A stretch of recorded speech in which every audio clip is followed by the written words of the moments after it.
Hello everyone, my name is Masterstarman, and welcome to the end of 2025.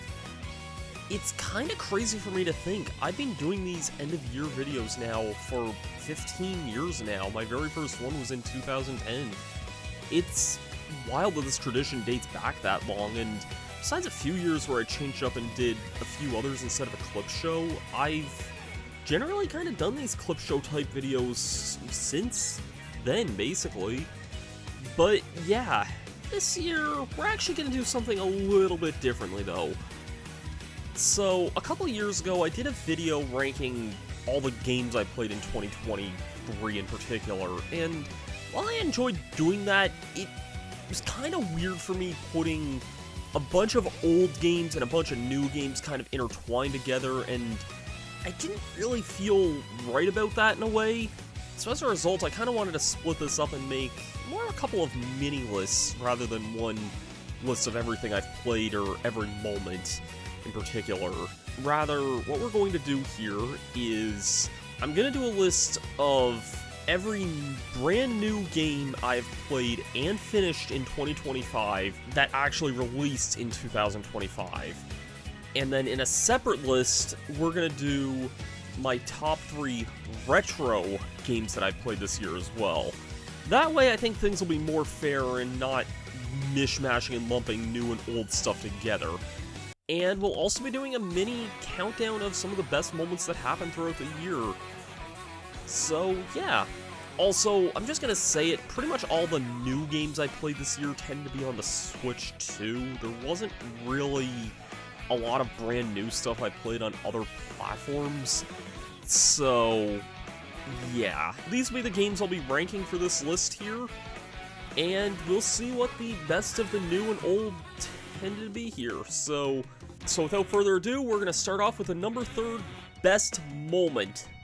I'm gonna tie this one a little bit since both these moments were from the same video. How would you get that if you never played Dreamland 3 and you don't know what Animal Buddy can actually reach this? If I can actually get him. If I can actually get him. If I can actually get him. If I can actually get him. If I can actually get him. If I can actually get him. If I can actually get him. What the hell is this? Oh my god, give me Rick, please and thank you, thank you. Until very, very recently. I'm sorry, I'm really dense for learning that, but like, I'm sure that's something a lot of people probably figured out when they were like 4, but... No, no, no, no, no! Are you kidding me? I died after I beat him, are you serious? Oh my god. Number 3, best retro game. So, around mid to late last year, I picked up the Castlevania Dominus collection on the Nintendo Switch because I absolutely loved Dawn of Sorrow growing up, and I played that to pieces. So, it felt really great to revisit that one again. But there were also 2 other games that I had never played before, and because of that, I also decided to check out Castlevania Portrait of Ruin. And I can see why people like this one a lot too. Portrait of Ruin was really just an awesome game. Great characters, great action. I don't really have much to say beyond that. This was just a really, really, really fun action RPG platformer, and one that I really look forward to revisiting sometime. Number 3, best new Switch 2 game. I'm gonna catch some flack for this one here. Yeah, I like Mario Kart World a lot. And I'm gonna be honest, I like it a lot because I didn't really enjoy Mario Kart 8 all that much over the last 11 years of playing that game. I'm not gonna bore the details here, god knows how many times I've gone over that before, but as for Mario Kart World, it really did the one thing in the series that I wanted it to do for so long, and that was going back to making the unlockables and collectibles feel actually worthwhile to do. And I think they actually did that. No joke. Unlocking Special Cup and playing Rainbow Road in this game, that was such a wonderful experience, and I really truly wish I could just do that all over again. It was probably my single favorite moment of the entire year. It was really, really a spectacular, just peak moment right there.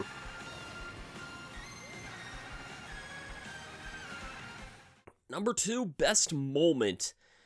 It was really great to Let's Play Mario vs. Donkey Kong this year with my good friend Mackenzie.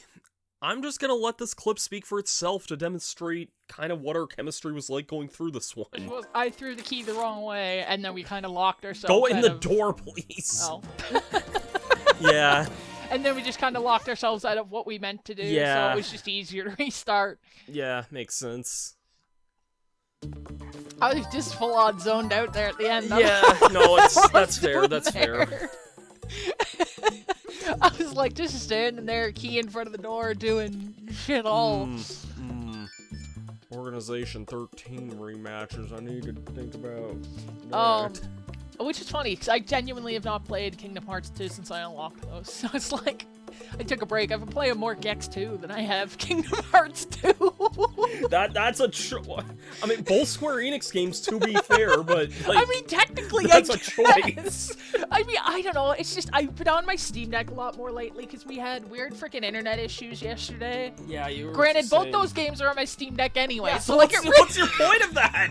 I don't know what my thought process was there. Because for some reason, I guess I thought I was playing Kingdom Hearts 2 on my PlayStation because that is how I played the first one.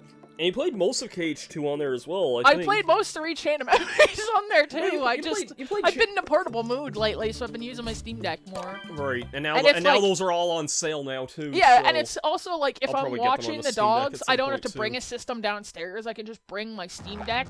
Makes sense. And then I don't have to like worry about if someone's watching TV or Oh, something. what the blue hell is this? Number 2 best retro game. 15 years ago, it was early 2010. I watched a Let's Play of a game called Ape Escape, and I thought it looked pretty interesting. It was something I was always very interested in, but I never really had a means of playing it. Thankfully, I ended up getting a copy this past year, and I decided to check it out, and I'm really glad I did, because this turned out to be a really, really surprisingly great game, even for its age and some of its weird control quirks. I really had an awesome time streaming this game earlier this year, and assuming I can find the other games at a reasonable price, I really do look forward to playing those at some point as well. Side note, I actually own a copy of Ape Escape 3, I just need Ape Escape 2. But yeah, this was a really, really awesome game, and I'm glad I finally got to experience Ape Escape after all these years. Number 2 best Switch 2 game. You knew this would be up here. Donkey Kong Bonanza was truly a game worthy of its hype. I can't fully explain this one because I think everybody else has at some point. This was just one truly awesome adventure. And I actually wasn't... Okay, I was excited for this game, but I wasn't initially hyped from its initial announcement. But after it got that main direct a while later, my hype skyrocketed, and I think it's all thanks to that really awesome main theme. The track Breaking Through Heart of Gold, such an amazing track. I listened to it so much this year on Nintendo Music. And yeah, as a whole, I just thought this game was so awesome. It was a true return to form for Donkey Kong after so many years, and a new 3D game after well more than 2 decades. There was also just a lot of great references, and that made me really giddy and warm on the inside, while still proving a really awesome experience to anyone just looking for a great platformer. Any other year, this would have been my game of the year, easily. But as it stands now, it made one strong first impression for the Switch 2. And now for my number 1 moment. Just this past month, I decided to revisit... Just this past month, I did a 3-part stream revisiting my most successful Let's Play to date, which is the SpongeBob SquarePants movie game. And I played the entire game in full, live for you guys on both Twitch and YouTube, and actually 100% of the entire game too. Unlike that kind of boring stream I did of it back in 2014. For the 15th anniversary, I felt that the time was just right to revisit this one. And I gotta say, I think I kind of grew a lot as a person too. A lot of moments that I felt like gave me a hard time before weren't that bad for me, strangely. I just really enjoyed revisiting this game, and I really had a lot of fun going back to this one. If I had to pick a best moment, well, let this kind of speak for itself. Just like that, I guess. Oh my god, oh my god. This part's not that bad. Oh my god, we got through that so fast! Guys, we got through that so fast compared to my old Let's Play. I think I spent like a good half hour or longer on that in my Let's Play. Number 1 retro game.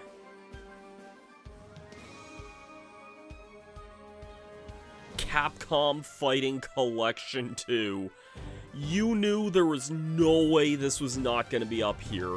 Last year, when I saw the announcement that we were getting a collection of both the Capcom vs. SNK games, both Power Stone games, Project Justice, Plasma Sword, and more, I was beyond hooked. Any other year, this could have easily been my game of the year. The fact we got the return of both Power Stone games this year, two very wildly colorful cult classic fighting games, like my thoughts with DK really, and another game we have yet to talk about, it was so surreal I got to play a game like Power Stone 2 this year after like 20 years of wanting this back, and on a proper console this time too, and not the PSP like it was last on. It's really surreal. And coupled with some of the other classics like Capcom vs. SNK 2, you had the very charming and unique fighting game Project Justice, and so many more. It truly was a collection for all time. It was such a wonderful game.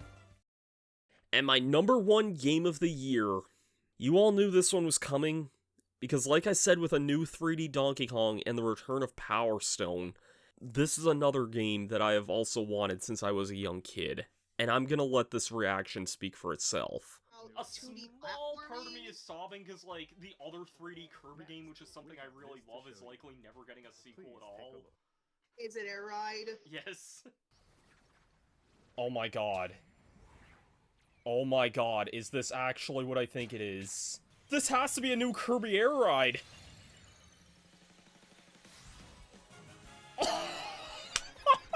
Let's fucking go! Oh my god! Oh my god! Yes! Oh my god! Air Riders. Kirby Air Riders is a game I've wanted since I was like 10 years old. So naturally, yeah, I popped off hard for this one. And I never expected they would ever make a sequel to Kirby Air Ride. But I'm really glad they did. The roster's expanded, they've remastered all the old courses while bringing in some really awesome new ones. There's some great new vehicles too, my favorite being the Transform Star. There's City Trial, which is as chaotic as it's always been, especially with 16-player online. There's an awesome new single-player mode called Road Trip with a cool little story to go along with it. There's more bosses. One of my friends described it as a game that genuinely felt like it took 3.5 years in development and not 3.5 months. And the music, my god, this soundtrack is aces. I could go on and on, but Air Riders just proved something to me, that you really don't have to have the most complicated video game around. Instead, you just have to focus on being a very fun one instead. That's what this game is. It is pure adrenaline-filled fun. And for that, there was no way it wasn't going to be my number 1 game of the year. It is definitely my top pick for game of the year in 2025. Thank you everyone for watching this video. I've been Masterstarman, and I won't lie, 2025 has had its ups and downs for me, but here's to the new year. There will be a new Let's Play here in the very near future, and with that, I look forward to seeing you all then. Have yourselves a great new year. I wish you all the best, and peace out.